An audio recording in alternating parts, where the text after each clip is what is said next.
अस्सलाम वालेकुम नाज़रीन, इमरान याकूब खान साहब और ज़फ़र हिलाली साहब के साथ मैं हूं Samina Pasha. Programme view point में आपको खुशामदीद कहती हूं। नाज़रीन, पाकिस्तान डेमोक्रेटिक मूवमेंट ने एक दफ़ा फिर से उड़ान भरने की तैयारी की है। कोशिश की जा रही है बार बार कि इसको रिवाइव किया जा सके और अब इतवार के रोज़ यानी कल के दिन जलसा होगा कराची में। इसके लिए पहले ही से तैयारियां शुरू कर दी गई हैं। शहबाज शरीफ साहब जो कि पहले ही कराची में मौजूद हैं और दीगर क़यादत भी कल पहुँच जाएगी। मौलाना फजल रहमान ने इस सिलसिले में एक इजलास की सदारत की जो कि PDM के सरबराह भी हैं। इजलास में शहबाज शरीफ साहब भी शरीक रहे, शाहिद खान अब्बासी साहब भी, मरियम नवाज साहिबा ने भी वीडियो लिंक से शिरकत की और दीगर जो अहम रहनुमा है वो भी शरीक हुए। पीपल्स पार्टी ज़ाहिर के शरीक नहीं हुई जो क्यों अब PDM का हिस्सा नहीं है।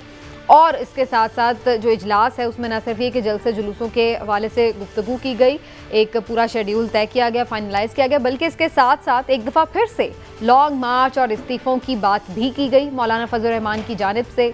और इसके साथ साथ उन्होंने एक दफ़ा फिर से कोशिश की कि किसी तरह से इसको रिवाइव किया जाए। लेकिन इसके साथ साथ पीपल्स पार्टी पर उन्होंने तनकीद ज़रूर की कि उन्होंने नुकसान पहुँचाया, लेकिन फिर बहुत ज़्यादा उस पर बात करने से उन्होंने गुरेज किया और कोशिश की कि बात को इधर उधर ना फैलाया जाए। लेकिन जब उनसे ये पूछा गया कि अभी तक पाकिस्तान डेमोक्रेटिक मूवमेंट वो कामयाबी क्यों हासिल ना कर सकी जो कि वो करना चाहती थी, तो उस पर मौलाना ने क्या रिस्पॉन्ड किया वो मैं आपको सुनाऊं। जो कोरोना, रमज़ान शरीफ, सख्त गर्मियों का मौसम और उसकी वजह से कुछ जलसों में फासले आ गए हैं, उससे आप एक तासुर लिया है और ये शायद आम लोगों में भी ये तासुर हो। लेकिन हम जो शेड्यूल देने जा रहे हैं इस तासुर को हम बहा कर ले जाएंगे, हम कौम को मायूस नहीं होने देंगे। तो शेड्यूल पे बातचीत हो गई है लेकिन अभी उसको फाइनल करके बाद में मंजर आम पर लाया जाएगा। लेकिन जो तौजीहात उन्होंने पेश किए हैं वो किस कदर जायज़ हैं और क्या वाकई यही वजूहात थी कि PDM खातिर खा कामयाबी हासिल ना कर सकी अपने ऑब्जेक्टिव्स में, इस पर भी बात होगी। और इसके साथ साथ जो दीगर ऑप्शंस हैं जलसे जुलूस से अब क्या मकसद है, और इसके साथ साथ जो एक इम्पॉर्टेंट फैक्टर है वो ये भी कि PDM को क्या किसी इंतखाबी इत्तेहाद में बदला जा रहा है पाकिस्तान तहरीक इंसाफ के खिलाफ, इसके हवाले से भी गुफ्तगू करेंगे। आप सबको प्रोग्राम में मैं खुशामदीद कहती हूँ। और इमरान साहब पहले आपकी तरफ आते हुए सबसे पहले इमरान साहब ये PDM की इस वक्त ये एक्टिविटी, ये जलसे जुलूस, इसका क्या मकसद है? बिस्मिल्लाहिर्रहमानिर्रहीम। आज गहरी सोच में लग रहे हैं शुरू होते। देखें, बात ये है कि असल मसला ये है कि अपोजिशन जो है वो अच्छी कौन सी होगी। असल लड़ाई ये है। PDM आपको याद होगा, मैं पहले भी ये अपना मौक़िफ़ इस प्रोग्राम में पेश कर चुका हूँ, कह चुका हूँ कई दफ़ा कि PDM का मुस्तकबिल अब इंतहाबी इत्तेहाद ही है। हाँ जी, ये बात उन्हें भी अच्छी तरह पता है। मौलाना फजल रहमान साहब जो है, मैं हमेशा कहता हूँ कि बड़े ज़ीरक सियासतदान हैं, उन्हें इस बात का अंदाज़ा है वो जो भी तौजीहात पेश करें। अभी आप कह रही थी ना कि जो उन्होंने तौजीहात पेश किए वो जो भी करें, लेकिन असल में उन्हें भी पता है कि वो हुकूमत गिरा नहीं सके। उसकी वजूहत कोई भी हैं, चाहे पीपल्स पार्टी के हवाले से एक चैनल पे अभी कुछ देर पहले चल रहा था कि उन्होंने कहा है कि ऐन वक्त पे उन्होंने पीपल्स पार्टी ने पीठ में छुड़ा घोंपा या इस तरह की बातें। अब जो भी उसको पीपल्स पार्टी को जिम्मेदार ठहराएं, मुस्लिम लीग नून को ठहराएं या खुद किसी और जमात को या कोरोना को लेकिन सच ये है कि वो हुकूमत गिरा नहीं सके। दूसरी बात ये, या उन्हें नहीं गिराने दी गई, ऐसे हालात पैदा कर दिए गए कि हुकूमत ना गिरे। दोनों सूरतों में ही PDM अब उस पोजीशन में नहीं है। बुनियादी तौर पे अब PDM की भी अपनी तवज्जो क्या है। PDM भी अब ये चाहती है कि अगले जो साल बाद या 2 साल बाद जब भी इलेक्शन होते हैं तो अब उनका मतमा नज़र यही है कि वो इलेक्शन तक लोगों को इंगेज रखें और PDM ये साबित करे कि जनाब हम इंटैक्ट हैं, हम आपके साथ हैं, हम ही अपोजिशन हैं और अगले इलेक्शन के लिए अपना टेम्पो बनाते हैं, अपने वोटर्स को वो कहते हैं ना इधर रेलेवेंस रखने की एक कोशिश है। ठीक हाँ है, ओके। हिलाली साहब, आपका क्या ख्याल है? यही वजूहात थी जिसकी वजह से PDM को वो कामयाबी नहीं मिल सकी और आपको भी यही लगता है कि ये इंतखाबी इत्तेहाद की तरफ मामला जा रहा है? देखिए, कराची में इन्होंने क्यों जलसा कर रहे हैं, सिलेक्ट कराची क्यों किया? मैं सोचता कि अगर इनका मूवमेंट चल नहीं रहा है और बिल्कुल नहीं चल रहा है, बैठ गया है, तो कराची से उनको क्या हासिल कर सकते हैं? आई मीन क्या इनकरेजमेंट मिल सकता है, मोमेंटम मिल सकता है कराची से? उनके पास एक सीट नहीं है सिंध में, और पीपल्स पार्टी भी नहीं है साथ। सपोर्टर्स कराची में, उनके सपोर्टर्स भी नहीं है, सिर्फ और सिर्फ मौलाना साहब के तालिब्स हैं जो मदरसों में। अब फिर वो तालिब्स को निकाल के फिर उनको ला के उनसे फ़ायदा उठाना, मेरे ख्याल में जो लोग पढ़ रहे हैं और पढ़ाई कर रहे हैं उनको पॉलिटिक्स में इस तरीके से खींच के लाना, मेरे ख्याल में, आई डोंट नो सब लोग अग्री करते हैं कि नहीं, मेरे ख्याल में ये गलत है। इस किस्म की पोलिटिसाइजेशन तालिब्स को नहीं करना चाहिए। दूसरी और सेल्फिश रीजंस के लिए कि बताना चाहें कि भाई हैं supporters, they are not supporters, वो तो इसलिए आ रहे हैं कि आपने उनको ज़बरदस्ती कहा है जालो उधर। दूसरी बात यह है कि अच्छा, अगर आप पीपीपी को मौका देना चाहते थे कि वो वापस आए और फिर आप सबके सामने खड़े होकर कहें वी आर यूनाइटेड अगेन, उतनी ही बड़ी पार्टी है, एएनपी भी आ गया है, पीपीपी भी आ गया, फिर मैं क्यों समझ सकता था। मगर उन्होंने तो पीपीपी को कहा कि इन्होंने तो छुरा भोंका हमारे पीठ के अंदर, तो इसके माने के कोई इरादा ही नहीं है, इम्कान ही नहीं है पीपीपी का वापस आने। फिर कहना जेल भरो, कलेक्टिव रेजिग्नेशन, जेल भरो, कलेक्टिव रेजिग्नेशन के लिए जोश और वलवला चाहिए। उधर ये जोश और वलवला है ही नहीं। सिचुएशन पाकिस्तान में ऐसा है कि ये जोश और वलवला पैदा भी नहीं हो सकता। तो इतना स्किल्ड आदमी, अमूमन मैं समझता हूं बड़े समझदार पॉलिटिशियन है मौलाना साहब, इतना मिसकैलकुलेशन वो क्यों कर रहे हैं? तो इसलिए मैं आपसे कह रहा हूं कि मुझे समझ नहीं आ रही है कि क्यों कर रहे हैं ऐसा मिसकैलकुलेशन। और वो तो वैसे इमरान साहब का तो यही कहना है कि वो सिर्फ एक रेलेवेंस शो करने के लिए। लेकिन इमरान साहब, एक बात बड़ी मुझे वैलिड लगी है हिलाली साहब की, कि अगर आप रेलेवेंस भी शो करना चाहते हैं या अपनी कोई पावर भी शो करना चाहते हैं तो आप आमतौर पर अपनी स्ट्रेंथ पे जाते हैं, स्ट्रेंथ पे खेलते हैं। पीपल्स पार्टी आपके साथ नहीं, आप कराची का इंतखाब कर रहे हैं जलसे में, वहाँ वाकई कितना आपको सपोर्ट मिलेगा। अच्छा, इसके हवाले से शेख रशीद साहब ने भी एक बात की, मैं ज़रा वो भी सुनवा दूँ, जो कि कह रहे हैं कि सारी दुनिया जो है वो पेशावर का रुख करेगी, कराची जा रहे हैं। क्या उन्होंने क्या, सुन लेते हैं। दुनिया की सियासत पेशावर की तरफ जा रही है, ये थके हुए लोग कराची की तरफ जा रहे हैं। इमरान खान इस थकी हुई अपोजिशन से नहीं जा रहा। तो ये कराची का इंतखाब क्यों किया उन्होंने? देखें, आपको याद होगा कि मौलाना ने जब अपना धरना और एहतजाज शुरू किया था तो कहाँ से किया था? कराची से। मौलाना को आप इतना अंडर एस्टिमेट ना करें। मौलाना फजलुर रहमान का कराची में बहुत वोटर और सपोर्टर मौजूद हैं, ख़ास तौर पे सपोर्टर बड़े मौजूद हैं। फिर ये देखें कि वो पख्तून वोटर जो है वो भी वहाँ पे काफ़ी तादाद में है। फिर एक बात आपको और ज़हन में रखनी चाहिए कि इस वक्त मैं समझता हूँ कि पीडीएम में या अपोजिशन में सबसे अच्छी जो सियासत है वो मियाँ शहबाज शरीफ कर रहे हैं। वो किस तरह से? वो इस तरह से कि मियाँ शहबाज शरीफ बुनियादी तौर पे एक बड़े समझदार और ज़ीरक सियासतदान है। इस वक्त मौलाना को क्या चाहिए? मौलाना को इस वक्त एक पोडियम चाहिए जिस पे वो अपनी बात करते रहें। शहबाज शरीफ एक तरफ तो उन्हें वो मुहैया कर रहे हैं, दूसरा मैं जिस तरह पहले कह रहा था कि ये जब इंतखाबी इत्तेहाद बनेगा तो उसमें फ़ायदा क्या होगा? केपी में अब आप देखें कि तालिबान के अफ़गानिस्तान में आने में जो एक मजहबी सेंटिमेंट है उसका लाजमी असर होगा, आप इस बात को माने या ना माने। ठीक। तो वो ये चीज़ भी मद्देनज़र रख रहे हैं कि अगर इनसे ये अलायंस होता है तो फिर अगले इलेक्शन में कहाँ से किसको क्या फ़ायदा होगा। दूसरी बात यह है कि शहबाज शरीफ कराची में एक्टिविटीज़ देखी उन्होंने क्या की हैं।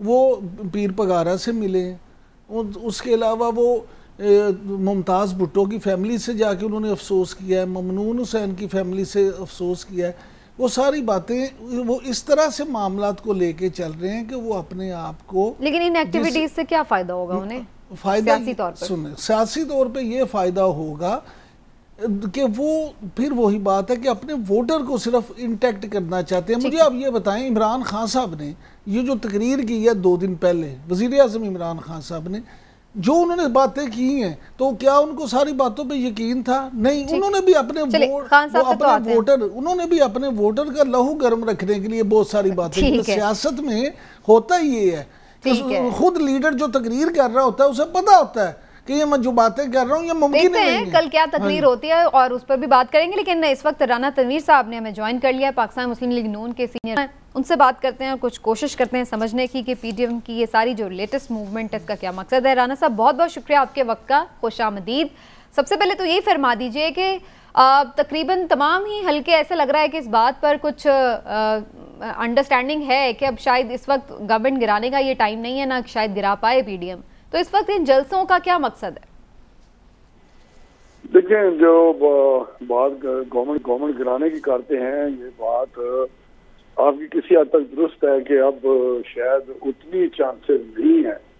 हम गिराना तो चाहते हैं, ये नहीं है आप कह सकते, लेकिन उसके चांसेस इतने ज्यादा नहीं है जितने पीडीएम जब इंटैक्ट थी पूरी उस पर मोबिलाइजेशन की। अगर हमारी जो स्ट्रेटेजी थी मियां नवाज शरीफ साहब की रेजिग्नेशन वाली, इस्तीफों वाली और साथ धरने वाली, और इन टोटलिटी अगर हम इस्तीफे देते तो वो सस्टेन करना गवर्नमेंट का खड़े रहना मुश्किल था। अब ये बात उसके चांसेस तो इतने ज्यादा नहीं है, अनलेस के कोई गवर्नमेंट अपनी किसी गलती की वजह से गिर जाए और साथ हमारा भी प्रेशर भला हो जाए। अच्छा, लेकिन तो फिर करेंगे क्या, क्या अचीव क्या करेंगे? भला तो अवाम का और मुल्क का होगा, ठीक है। लेकिन अब जो आप बात कर रहे हैं पीडीएम के जलसों की, वो यकीनी तौर पे मोबिलाइजेशन होगी और एक जो लोगों को एक थोड़ी सी गवर्नमेंट की पॉलिसी से तंगी है या उनको एक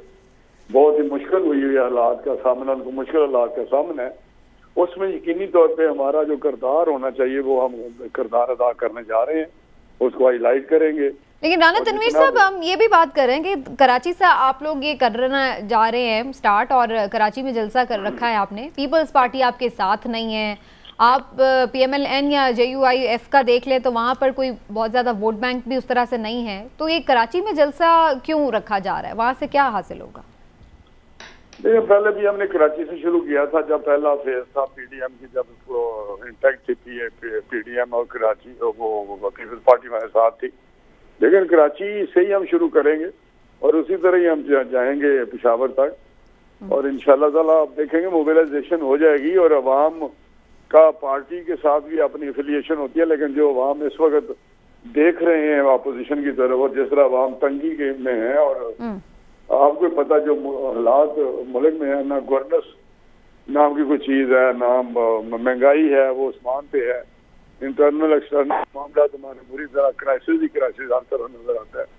तो उन हालात में बिल्कुल हमें निकलना चाहिए, अवाम साथ देंगे, चाहे कराची हो, चाहे पेशावर हो, कोयटा हो, कराची लोग निकलेंगे और हमारे साथ चलेंगे। सही, आपको उम्मीद है कि लोग आएंगे। लेकिन राना तनवीर साहब, एक क्राइसिस जो बड़ा देर से बहुत ज्यादा डिस्कस भी हुआ मीडिया पे और आप लोगों को भी जाहिर है इस चीज का पता है, वो लीडरशिप का है, और सब आप लोगों की तरफ देखते हैं कि क्या मरियम नवाज लीड करेंगी, शहबाज शरीफ लीड करेंगी। जुबैर साहब का स्टेटमेंट आया कि जी जो सौदेबाजी करेगा उसके साथ नहीं होगा कारकुन, तो ये किसकी तरफ इशारा था उनका, सौदेबाजी कौन कर रहा था?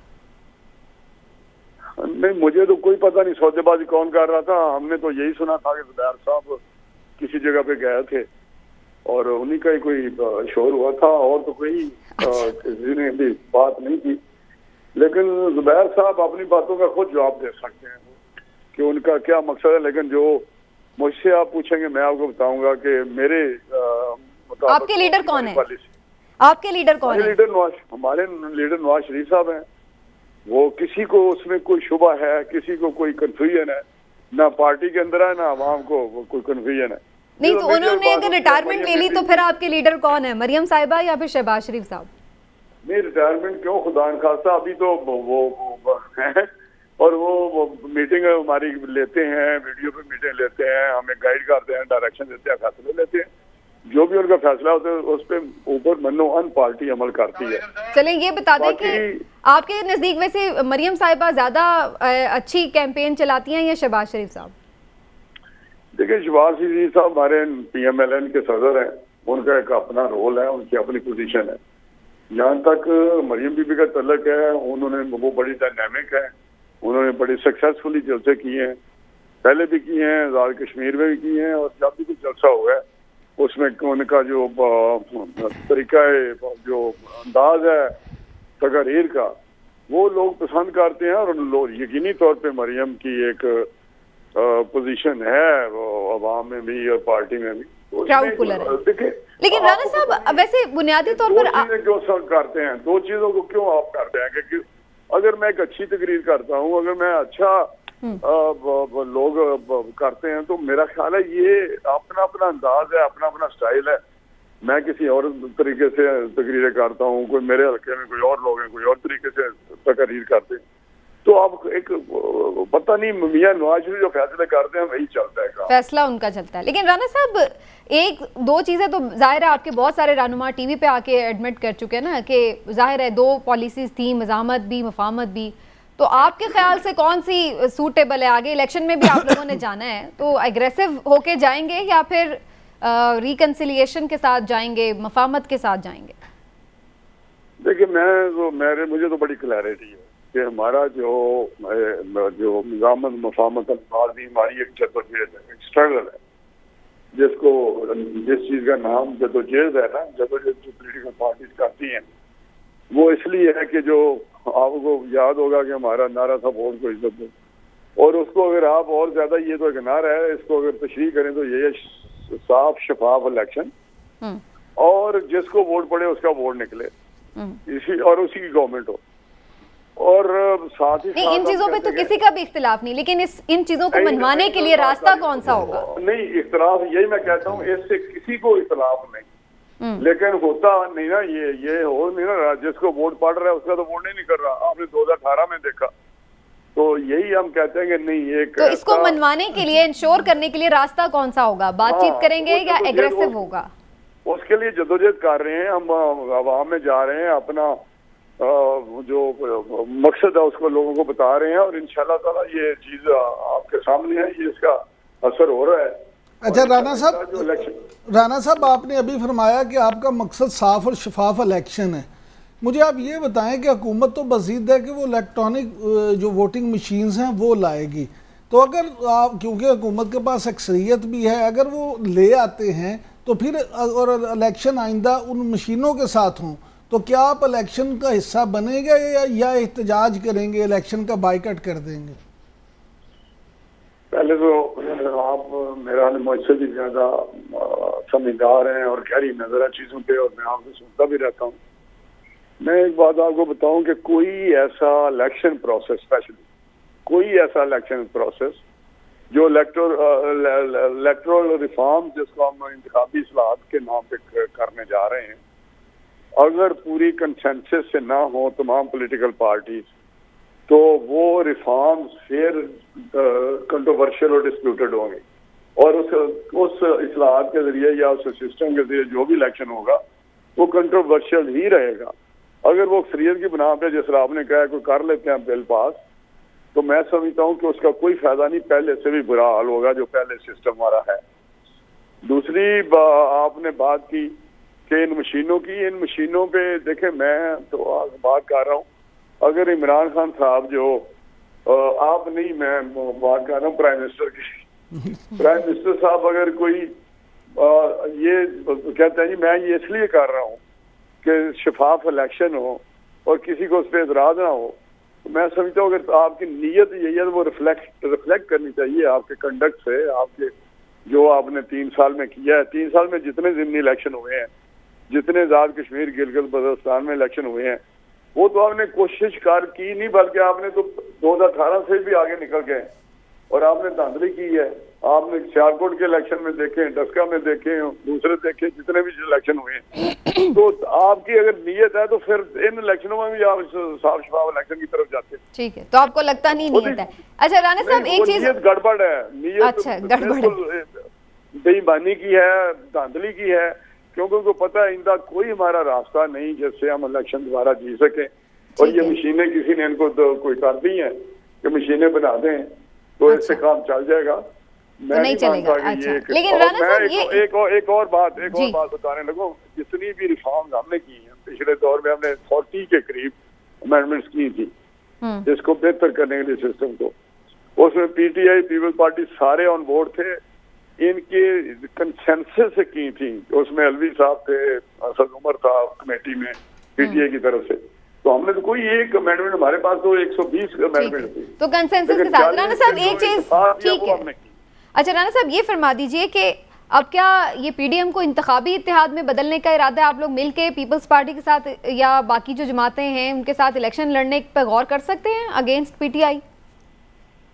मैं ये तो नहीं इस वक्त कह सकता, ये तो पार्टी अपनी लीडरशिप में कोई फैसला या करे या उसका टाइम आए तो पता चले, लेकिन जाती तौर पर मैं इस हक में नहीं हूँ। अच्छा। क्योंकि पीएमएलएन बहुत बड़ी पार्टी है, उनका वोट बैंक है, लोग उसको चाहते हैं। आज मैं सर्वे देख रहा था टीवी पे, कोई लेटेस्ट किसी ने ट्विन सिटी पे कैपिटल में इस्लामाबाद और पीडी का दिखा रहे थे, तो 36% पीएमएलएन थी, 32% पीटीआई थी, 32% बाकी दीगर सारा कुछ ही था। तो हमने दीगर के साथ हमने क्या करना है मुझे बताएं, मेरा जाती है। बाकी जो फैसला होगा पीडीएम में करते हैं या किसी और की तरह इलेक्शन अलायंसेस बनते रहते हैं, हमने बनाए हैं, हमेशा बनाए हैं किसी न किसी पार्टी के साथ। तो वो बहुत इलेक्शन के करीब फाइनलाइज हो जाएगा। ठीक है, बहुत बहुत शुक्रिया आपका राना तनवीर साहब हमारे साथ मौजूद रहे, साबिक वफाकी वजीर भी, पीएमएलएन के सीनियर रहनुमा भी। लाली साहब गुफ्तगू आपने उनकी भी सुनी और ओवरऑल जो ज़ाहिर है मौलाना साहब की भी, तो अब लग क्या रहा है कि क्या पीटीआई से खौफजदा हैं बाकी जमातें और इसलिए मिलके इलेक्शन लड़ने की बात हो रही है, या फिर आपको लगता है कि चूंकि उनको ये शक है कि ये फिर से कोई धांधली वांधली ना हो जाए तो इसलिए फिर अगेंस्ट वो एक इत्तेहाद कायम रखना चाहते हैं? देखिए, ये एक तो आप बात कर रहे हैं कि ये मिल के लड़ेंगे कि नहीं लड़ेंगे, मगर उससे पहले जो आपने सवाल पूछा और जिसका जवाब आपको नहीं मिला कि वो कह रहे हैं कि ज़ुबैर साहब ने कहा है कि ये जो पॉलिसी है सेल आउट का, ये सेल आउट पॉलिसी ये हम इसको नहीं फॉलो कर रहे। इन अदर वर्ड्स, मुफाहमत की जो पॉलिसी है वो हम नहीं फॉलो कर रहे। तो ये इतनी बड़ी बात, और ये फिर आप पता नहीं किधर चले गए इनके साथ, किस चीज़ में बात करते करते मैं तो कहने लगा ये कोई पॉलिटिकल ब्रॉडकास्ट हो रहा है पीटी नून का। बहरहाल अब आपसे मैं पूछना चाहता हूँ कि इन्होंने कहा है मिफ्ता साहब ने रिजाइन किया, मिफ्ता इस्माइल, इसकी तो आपने जिक्र ही नहीं किया। He has resigned from the PMLN। क्यों किया? इसलिए वो कहते हैं कॉन्फ्रंटेशन हम नहीं चाहते, मैं नहीं चाहता, और ये पार्टी जो है ये कॉन्फ्रंटेशन की तरफ जा रही है, लिहाजा हम मुफाहमत चाहते हैं और मुफाहमत हमारा, वो कहा तो नहीं मगर मुफाहमत चाहते हैं, और मुफाहमत का चैंपियन सबको पता है शहबाज शरीफ है। ठीक। तो उसका जवाब आया या उसका response, I am not saying कि उन्होंने हाईलाइट करके जवाब दिया, मगर उसका जवाब इन अ सेंस ये था जुबैर का, वो जो सौदेबाजी वाला लीडर को बोले, स्पोक्समैन, जी जी, spokesman, not responsible spokesman of Maryam Nawaz, उसने कहा ये सेल आउट है। और एक लिहाज से मेरे ख्याल में ये एक रिमार्क जो है ये इतना इंसल्टिंग रिमार्क है कि ये बड़े साल तक ये फ्रेज, ठीक है, शहबाज शरीफ के पोजीशन के बारे में याद रखेंगे लोग कि मरियम का स्पोक्समैन ने कहा he is a sell out. ठीक है, चलें, ये आपने इंपॉर्टेंट बात कर दी लाली साहब, लेकिन एक मैं ब्रेक की तरफ जाती हूँ और ब्रेक से वापस आके इस पे मैं डिटेल में बात करती हूँ साहब। ये हमारा आगे हम इसको डिटेल में डिस्कस भी करना था। एक छोटा सा ब्रेक लेते हैं, नाज़रीन वापस आते हैं ब्रेक के बाद।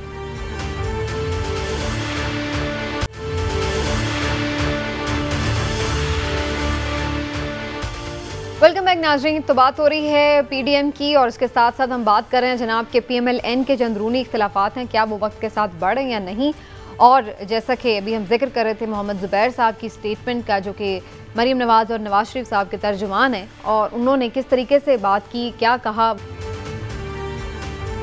तो वो किसकी तरफ इशारा कर रहे थे। इमरान साहब हिलाली साहब की बात से तो यही लग रहा था कि बड़ा डायरेक्ट उन्होंने शायद शहबाज शरीफ साहब को हिट किया, लेकिन ज़ाहिर पीएमएलएन खुद तो कभी इस चीज़ को नहीं एग्री करेगी। तो आपका क्या ख्याल है?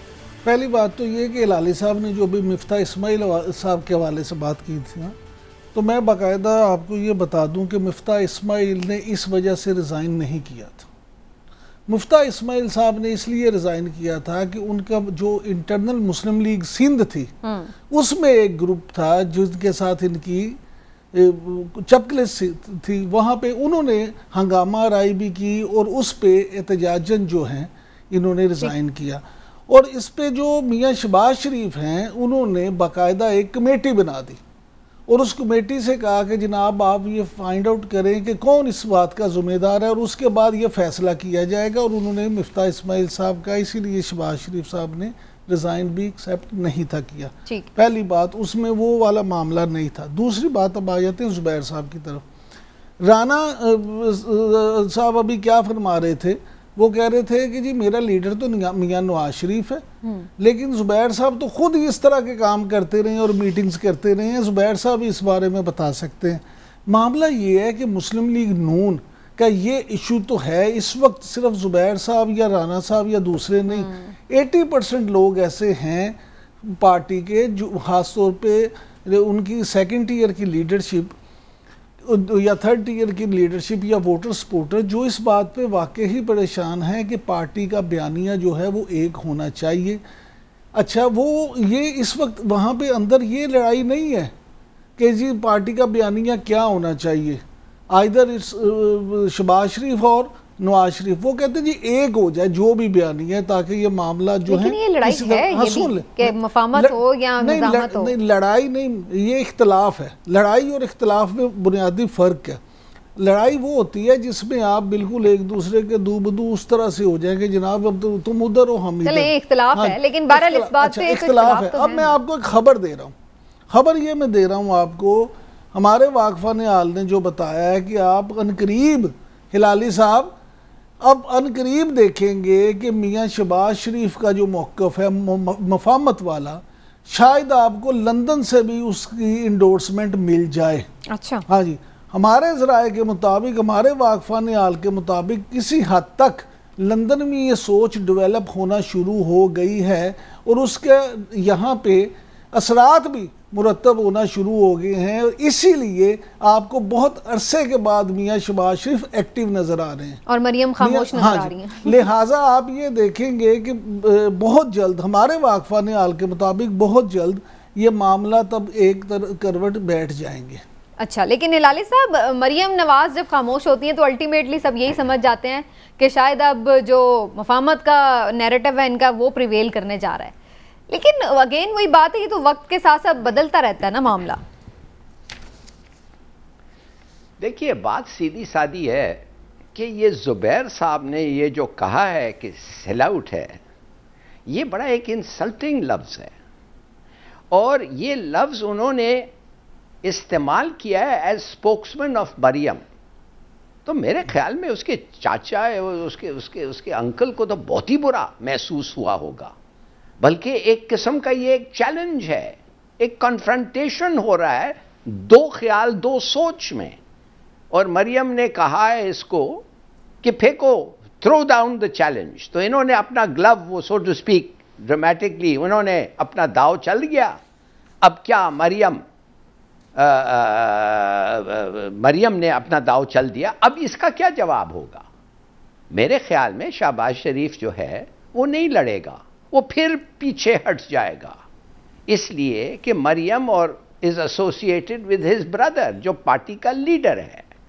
मगर मैं जानना चाहता हूं कि अगर 80% मरियम के सपोर्टर्स पार्टी में ये सोचते हैं और उनका ऐसा ख्याल है कि सेल आउट नहीं होना चाहिए और कॉन्फ्रंटेशन होना चाहिए, तो ये हमजा शरीफ जो है, जो अगर उसका बाप कुछ नहीं कहता है, वो और उसके सपोर्टर्स अपने फुप्पी के बारे में वो क्या सोचते हैं? क्या वो भी बैठ जाएंगे कि वो भी, उनके दिल में भी कुछ नहीं होगा? तो इसलिए मैं आपको एक और चीज अब बताने जा रहा हूं। मुझे पता चला है कि अब नवाज शरीफ वापस आने की सोच रहा है। जब मैंने किसी को आज पूछा कि भाई ये तो खुली बात हो रही है कि नवाज शरीफ सोच रहा है वापस आने, इसलिए कुछ लोग कहते हैं कि पार्टी में स्प्लिट है, मगर दूसरे कहते हैं कि उसको इजाजत नहीं मिल रही है ठहरने के लिए। मुझे नहीं पता, मगर अगर वो पार्टी में स्प्लिट है, I don't think he will come back.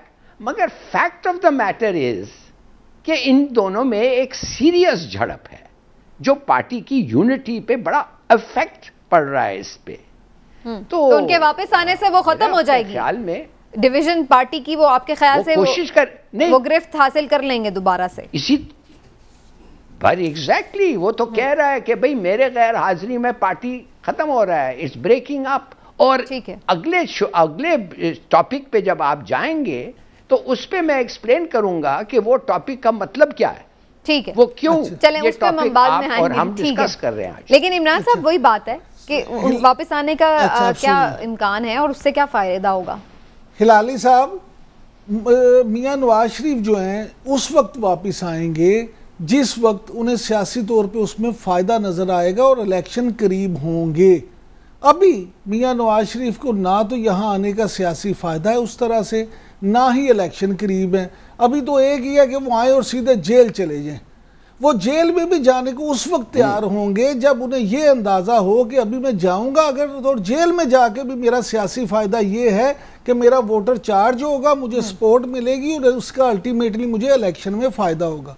अब आ जाते हैं दूसरी तरफ, जो दूसरा मामला है। दूसरा मामला जो आप कह रहे हैं कि मरियम नवाज़ अपने चचा के साथ और हमजा शहबाज, तो आप एक बात को समझें, शहबाज शरीफ की पॉलिसी अब ये होगी कि मरियम नवाज़ और मियां नवाज शरीफ के जारखाना मूड से जो मुस्लिम लीग नून ने अपनी जगह बनाई है वो उसको इस्तेमाल करते हुए अब अपना मफामत का बयानिया लेके चलेंगे और उससे मुस्लिम लीग नून को फ़ायदा पहुंचाने की कोशिश करेंगे।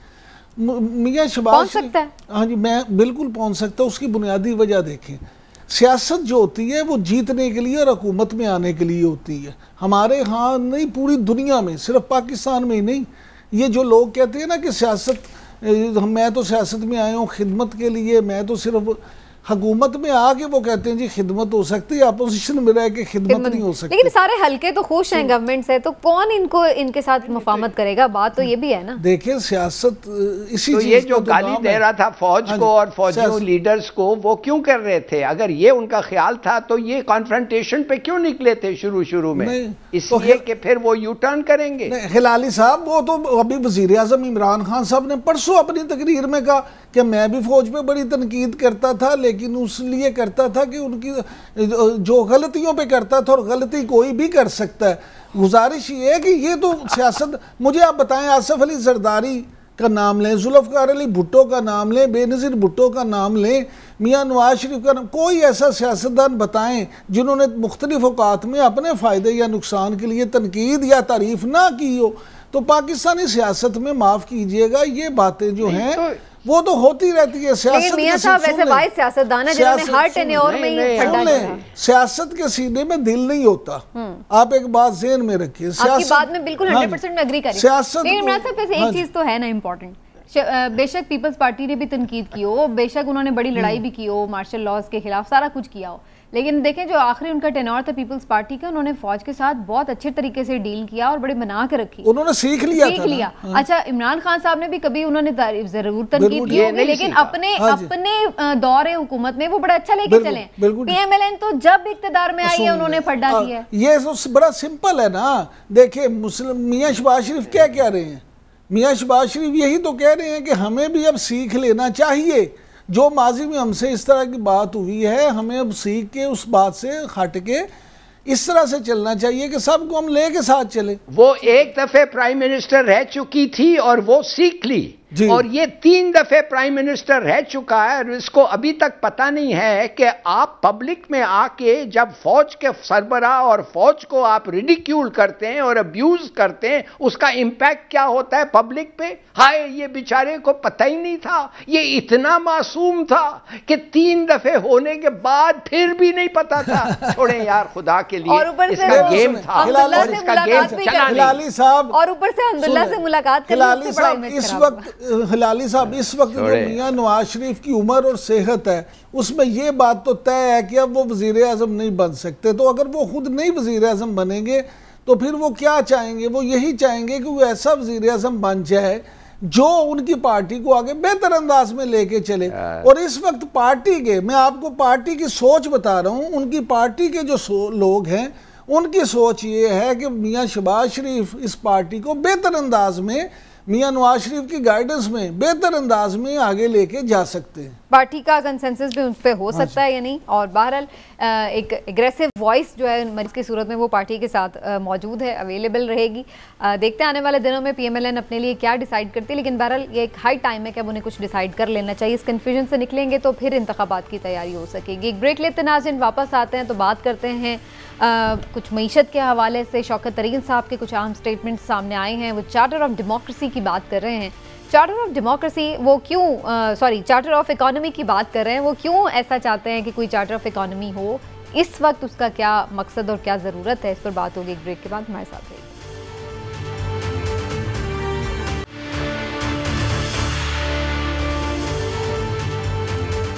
जब पाकिस्तान तहरीक इंसाफ ने हुकूमत संभाली तो जरदारी साहब की जानिब से भी ये कहा गया कि हम आपको सपोर्ट करेंगे, आप मईशत के ऊपर संभाला दें तो हम आपके साथ खड़े होंगे। इसके बाद हमने ये भी देखा कि अपोजिशन लीडर शहबाज शरीफ साहब ने भी ये पेशकश की कि कोई चार्टर ऑफ इकोनॉमी कर लिया जाए, मिसाक़ मईशत कर लिया जाए, मईशत के ऊपर बात की जाए। लेकिन उसके बाद पीपल्स पार्टी और PMLN के इन पेशकशों के जवाब में पाकिस्तान तहरीक इंसाफ ने कोई खातिर खा जवाब न दिया। तो ये उस वक्त की बात है जब कहा गया था, लेकिन कोई खातिर खा हाथ नहीं पकड़ा है पाकिस्तान तहरीक इंसाफ ने। लेकिन अब जबकि 3 साल बाद खुद पाकिस्तान तहरीक इंसाफ इस जोम में मुब्तला है कि शायद मईशत बहुत बेहतर हो चुकी है, तमाम ही जो मैक्रो इंडिकेटर्स हैं वो मईशत की दुरुस्त डायरेक्शन को साबित कर रहे हैं, तो ऐसी सूरत हाल में अचानक से जो वफाकी वज़ीर ख़जाना है शौकत तरीन साहब, उनकी जानिब से ये कहा जाता है कि जी हमें चार्टर ऑफ इकोनॉमी करना चाहिए और इस पर सारी अपोजिशन को भी हमारे साथ होना चाहिए वगैरह वगैरह। तो ये क्या सिर्फ एक बात है या कोई इसके पीछे बाकायदा कोई पॉलिसी है? पहले हिलाली साहब आपकी तरफ आते हो। हिलाली साहब, मईशत तो बड़ी अच्छी हो गई है, तो फिर अपोजिशन को साथ मिलाने की, उनसे बातचीत करने की मईशत के ऊपर ज़रूरत क्या है, जबकि ये समझते हैं कि तबाही जो मईशत की थी वो तो की ही अपोजिशन ने थी।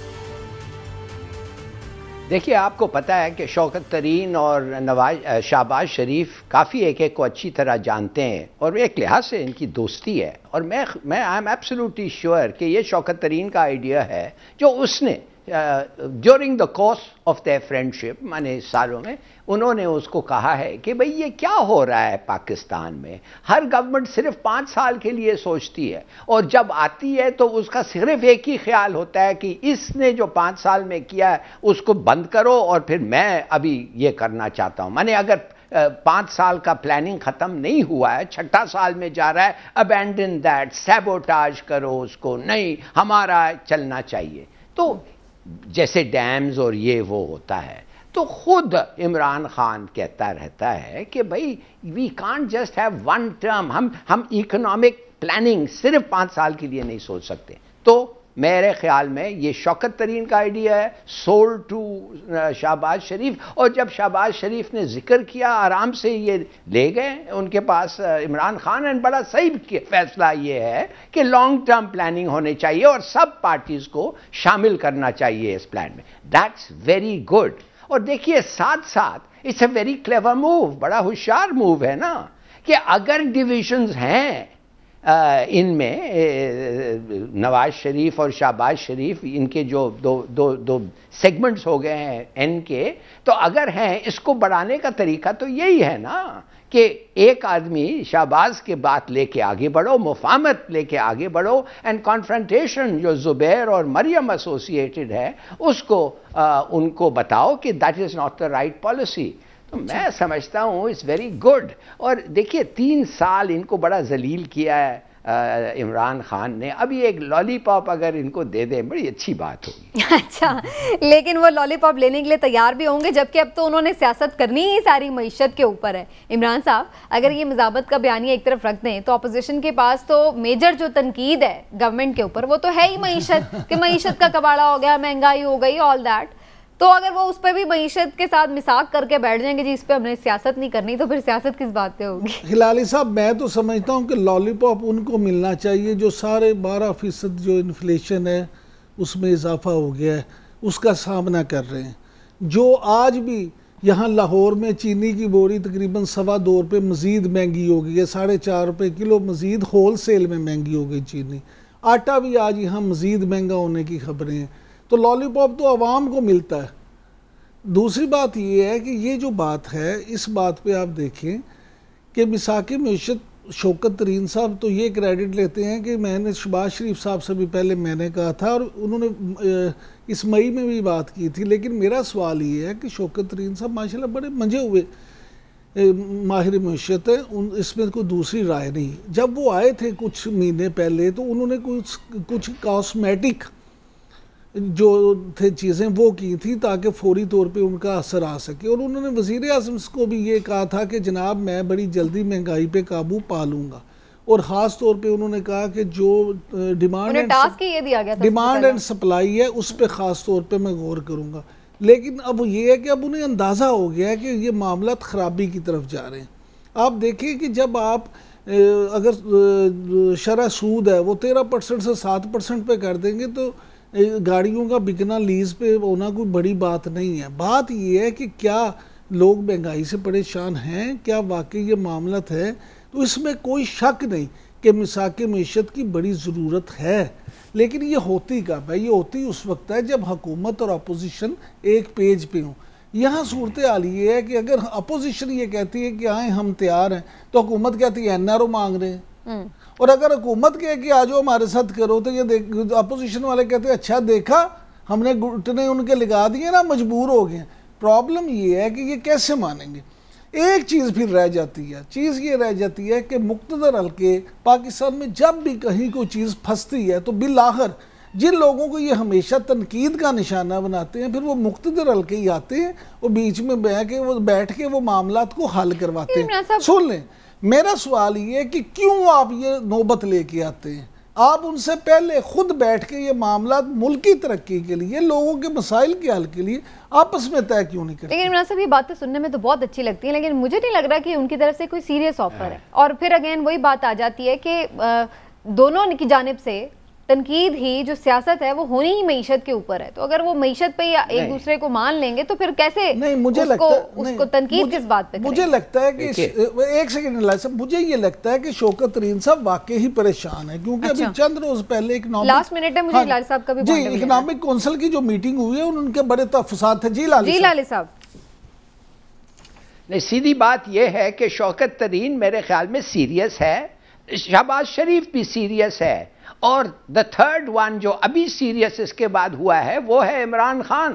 देखिए ये डैम्स बनने हैं भाई, और ये डैम्स जो हैं ये 10 साल के लिए चलेंगे। और अगर आपका इत्तेफाक नहीं हुआ तो जो पैसे आप सेट असाइड कर रहे हैं डैम बिल्डिंग के लिए, 10 डैम्स के लिए, वो किसी और चीज में लग जाएंगे तो फिर वो डैम्स कभी बनेंगे ही नहीं, और बगैर डैम्स हमारा चल नहीं सकता है। तो प्लीज मैं समझता हूं ये तीनों सीरियस हैं, और इसलिए मैं समझता हूं इंशाअल्लाह ये बहुत ही अच्छी बात है। और जहां तक बड़े प्रोजेक्ट्स की बात है तो वो कंटिन्यूअसली हमने देखा है कि हर गवर्नमेंट जो है उसमें कुछ ना कुछ आगे जाहिर है कि रास्ता बढ़ती है तो आगे बात बढ़ती है। ये मंसूबा सिर्फ PTI का नहीं है बल्कि इस पर बहुत पहले से ही काम हो रहा है। लेकिन अगेन अच्छी बात है, अगर सीरियस है तो करें जी जरूर, जिसमें मुल्क की बेहतरी और आवाम की बेहतरी हो। आज का प्रोग्राम का वक्त खत्म हुआ नाज़रीन, इंशाल्लाह कल फिर मिलेंगे। अल्लाह हाफ़िज़।